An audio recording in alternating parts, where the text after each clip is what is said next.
Spiritual ஜோதிடம் TV நேயர்களுக்கு astro KS ஐயங்காரின் பணிவான நமஸ்காரம். வார பலன் 2/12/2024 8/12/2024 வரை உண்டான வாரத்திற்கு மேஷம் முதல் மீனம் வரை என்னென்ன பலன்கள்னு பார்ப்போம். இந்த வாரத்தில் இருக்கக்கூடிய கோல்சாரம் ரிஷபத்தில் குரு வக்ரகதியில் இருக்கார், கடகத்தில் செவ்வாய் இந்த வாரத்தில் இருக்கார், கன்னியில் கேதுவும், விருச்சிகத்தில் புதன் சூரியன், தனுசுவில் சுக்கிரன், கும்பத்தில் சனி, மீனத்தில் ராகு.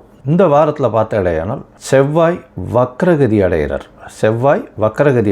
இன்னைக்கு 3/12/2024 அன்னைக்கு, அதாவது நீச்சமாக இருந்து வக்ரம் பெறதுனால அது ஆட்சி உச்சத்திற்கு சமம் அப்படின்னு சொல்லக்கூடியது. அதனால் செவ்வாய் இந்த வாரம் உங்களுக்கு பெரிய ஏற்றத்தை கொடுக்க போகிறார். எல்லாருக்குமே செவ்வாயினால் பெரிய மாற்றங்களும் ஏற்றங்களும் உருவாகும். அது தவிர பார்த்தீங்களேனால் சுக்கிரன் எவ்வளவு நாளாக தனுசுல இருந்தவர் 3/12 அன்னைக்கு மகரத்துக்கு போகிறார். இதுவும் ஒரு பெரிய ஏற்றம். காலபுருஷ தத்துவத்தின் 10வது இடத்துல சுக்கிரன் போகிறது பெரிய விசேஷத்தை கொடுக்கும். அதனால் என்னென்ன மாற்றங்களை கொடுக்க போகிறார் ஒரு ராசிக்குன்னு பார்க்கலாம். சரி, இந்த வாரத்தில் வரக்கூடிய விசேஷ நாட்கள் என்ன அப்படின்னு பார்த்தோம்னா, இந்த வாரத்தில் வர சதுர்த்தின்னா என்ன அப்படின்னா வரங்களை அள்ளித்தரும் சதுர்த்தி. பொதுவாகவே பார்த்தோம்னா சங்கடஹர சதுர்த்தி அப்படின்னு சொல்லுவோம், வர சதுர்த்தின்னு சொல்லுவோம். 2 வகையான சதுர்த்திகள்.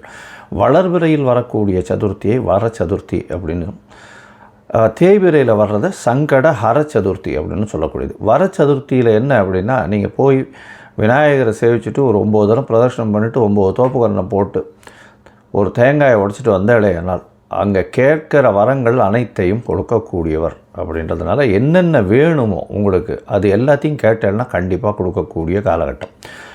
இந்த வர சதுர்த்தி என்றைக்கு வருது அப்படின்னு பார்த்தோம்னா 5ஆம் தேதி அன்றைக்கி, 5/12/2024 அன்றைக்கி வர சதுர்த்தி.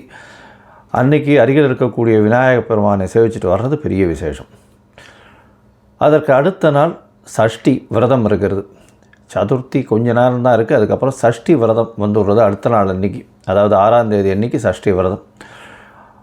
குழந்தை பிராப்திக்கு பார்த்து கொண்டு இருப்பவர்கள் சஷ்டி விரதம் இருக்கிறது ரொம்பவும் விசேஷம். சஷ்டியில் விரதம் இருந்தால் அகப்பையில் வரும்னு சொல்லக்கூடியது. அது தவிர பார்த்தாலேயானால் சஷ்டி விரதத்தினால எல்லாவித துன்பங்களும் உடல் நிலையில் ஏற்றம் வரும். ஏன்னா வளர்பறையில் வர்றதுனால. அதை தவிர கடன் எல்லாமே கழியக்கூடிய வாய்ப்பு, எதிரிகள் அற்ற நிலை இருக்கக்கூடிய காலகட்டம், இது எல்லாமே வரக்கூடிய வாய்ப்புகள் நிச்சயமாக உண்டு.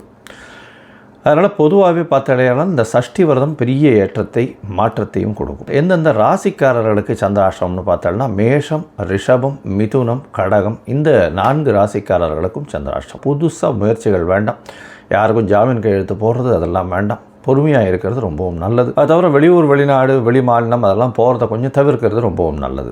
சரி, இந்த காலகட்டத்தில் ஒருவேளை செய்ய வேண்டிய கட்டாயத்தில் இருக்கீங்க அப்படின்னா என்ன பண்ணலாம்னா, அருகில் இருக்கக்கூடிய விநாயகர் கோவில் பால் அபிஷேகத்துக்கு பசும்பால் ஒரு 1/2 டம்ளர் உங்களால் முடிஞ்சது வாங்கி கொடுத்துட்டு போகிறதன் மூலியமாக சந்திராஷ்டமத்தின் தாக்கம் நிச்சயமாக குறையும். சரி, இந்த வாரம் மேஷம் முதல் மீனம் வரை எப்படி இருக்குன்னு பார்க்கலாம். அதற்கு முன்னாடி என்னுடைய மொபைல் நம்பர் கீழே ஸ்க்ராலிங்கில் வரும். உங்களுக்கு அஸ்ட்ராலஜிக்கல் கன்சல்ட் தேவைப்படுமேயாயின் எனக்கு ஃபோன் பண்ணுங்க. சரி, இப்போது இந்த வாரம் 2/12/2024 8/12/2024 வரை மேஷம் முதல் மீனம் வரை உண்டான ராசிகளுக்கு என்னென்ன பலன்கள் அப்படின்றத பார்க்கலாம். தனுசு, மூலம், பூராடம், உத்திராடம் இந்த 3 நட்சத்திரம் 9 பாதங்களை கொண்ட ராசியின் அதிபதினு சொல்லக்கூடியவர் குரு பகவான்.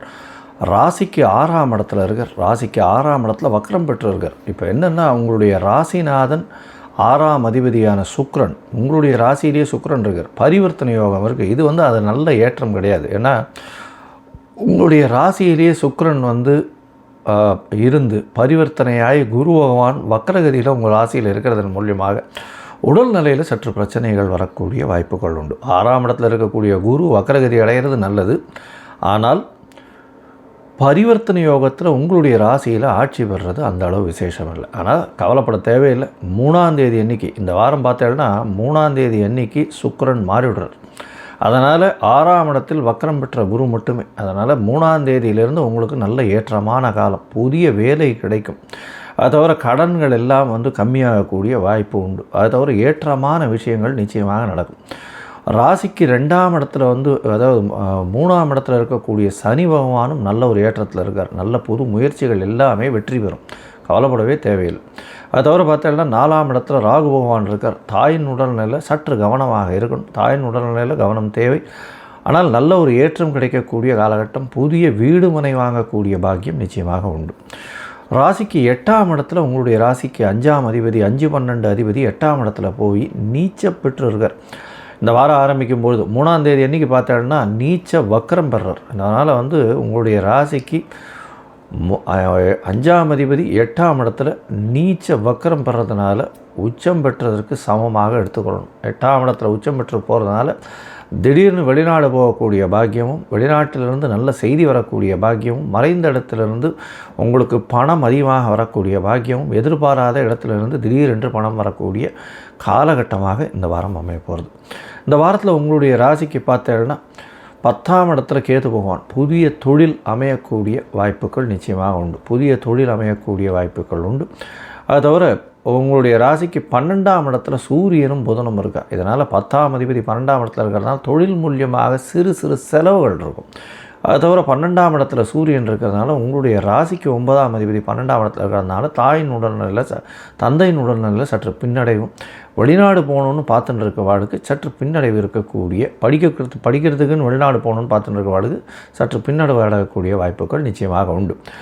இந்த வாரம் பார்த்தாலேயானால் சந்திர பகவான் உங்களுடைய ராசிக்கு 8ஆம் அதிபதி உங்களுடைய ராசிக்கு 12ஆம் இடத்துல இந்த வாரத்தை ஆரம்பிக்கிறார். 2/12/2024 8/12/2024 வரை உண்டான வாரத்தில் 2ஆம் தேதி மாலை ஒரு 4:30 மணி வரலும் சந்திரன் உங்களுடைய ராசிக்கு 12ஆம் இடத்துல இருக்கார். 8-12 பரிவர்த்தனையாகுது. நல்ல ஒரு ஏற்றம், அதுவும் குருவின் பார்வையில் வேறு இருக்குது. பெரிய ஏற்றம் கிடைக்கக்கூடிய காலகட்டமாக அமைய போகிறது. இதனால் வெளிநாட்டுக்கு போகணும்னு நினைக்கிறவா நிச்சயமாக வெளிநாடு போகக்கூடியும், வெளிநாட்டிலிருந்து சம்பாத்தியம் வரக்கூடிய வாய்ப்புகளும், மறைந்த இடத்திலிருந்து வரக்கூடிய வாய்ப்புகள் நிச்சயமாக உண்டு. ரேஸு, லாட்ரி இந்த மாதிரியான விஷயங்கள், திடீர் பண யோகங்கள் வரக்கூடிய வாய்ப்புகள் உண்டு. உங்களுடைய ராசியிலேயே சந்திர பகவான் வரார். எப்போ அப்படின்னா 2ஆம் தேதி மாலை ஒரு 4:30 மணியிலிருந்து 4ஆம் தேதி இரவு ஒரு 11 மணி வரலும் இருக்கக்கூடிய காலகட்டம். இந்த காலகட்டத்தில் பார்த்தீங்கன்னா 3ஆம் தேதி கார்த்தால வரலும் சுக்கிரன் உங்களுடைய ராசியிலே இருக்கார். அதற்கு பிறகு உங்களுக்கு பெரிய ஏற்றம் கிடைக்கக்கூடிய காலகட்டமாக அமைய போகிறது. புதுசாக வேலை மாற்றங்கள் வரும், வேலையில் ஏற்றங்கள் வரக்கூடிய வாய்ப்புகள் மிகவும் அதிகம். உடல் நலத்தில் சற்று பின்னடைவு இருக்கக்கூடும். ஏன்னா 8ஆம் அதிபதி உங்களுடைய ராசியிலே இருக்கிறதுனால சளி, கபம் இந்த மாதிரியான விஷயங்கள், அதை தவிர வந்து இந்த காலில் ஸ்வெல்லிங் வர்றது இந்த மாதிரியான விஷயங்கள் வரக்கூடிய வாய்ப்புகள் உண்டு. உங்களுடைய ராசிக்கு பார்த்தீங்கன்னா 2ஆம் இடத்துல சந்திர பகவான் வரார். சந்திர பகவான் 2ஆம் இடத்துல வரும்போது பார்த்தீங்கன்னா 4ஆம் தேதி இரவு 11 மணியிலிருந்து 7ஆம் தேதி காலை ஒரு 4:30 மணி வரலும் இருக்கக்கூடிய காலகட்டம். சுக்கிரனோடு சேர்ந்திருக்கக்கூடிய காலகட்டம். சுக்கிரனோடு சேர்ந்திருக்கிறதுனால சுக்கிரனும் சந்திரனும் சேர்ந்திருக்கிற 8ஆம் அதிபதியும் 6ஆம் அதிபதியும் சேர்ந்து 2ஆம் இடத்துல இருக்கிறதுனால தனம், பெருத்த தனம் வரக்கூடிய வாய்ப்பும், குருவின் பார்வையில் இருக்கிறது பெரிய விசேஷத்தை கொடுக்க போகிறது. பெருத்த தனம் வேலையின் மூலியமாக வெளிநாடு போகக்கூடிய பாக்கியம் கிடைக்கும். அது தவிர பெருத்த தனம் வரக்கூடிய வாய்ப்புகள் நல்லபடியாக இருக்கும். குடும்பத்தில் நல்ல ஒரு சந்தோஷம் நிலவும், பேச்சில் நல்ல ஒரு ஏற்றம் கிடைக்கக்கூடிய காலகட்டமாக இருக்கும். உங்களுடைய ராசிக்கு 3ஆம் இடத்துல சந்திர பகவான் போடுற அது வந்து 7ஆம் தேதியிலிருந்து 9ஆம் தேதி கார்த்தால ஒரு 8 மணி வரலும் இருக்கக்கூடிய காலகட்டமாக அமையிறது. சனியோடு சேர்ந்து இருக்கிறதுனால புனர்ப்பு யோகமாக இருக்குது. 8ஆம் அதிபதி 3ஆம் இடத்துல போகிறது பெரிய விசேஷம். அதனால் வந்து உங்களுடைய முயற்சிகள் எல்லாமே வெற்றி பெறும். சிறு சிறு தடங்களுக்கு பிறகு அது வெற்றியை கொடுக்கும். நிறைய முயற்சிகள் எடுப்பீங்க, எல்லா முயற்சிகளும் வெற்றி பெறக்கூடிய வாய்ப்புகள் நிச்சயமாக உண்டு. இந்த வாரம் பார்த்தடையானால் இந்த தனுசு ராசிக்காரர்கள் அருகில் இருக்கக்கூடிய நாமக்கல் ஆஞ்சநேயரை போய் வழிபட்டு வர்றது பெரிய ஏற்றத்தை கொடுக்கும். அவருக்கு ஒரு துளசி மாலை போட்டு வர்றதன் மூலியமாக பெரிய ஏற்றமும் மாற்றமும் நிச்சயமாக வரும்.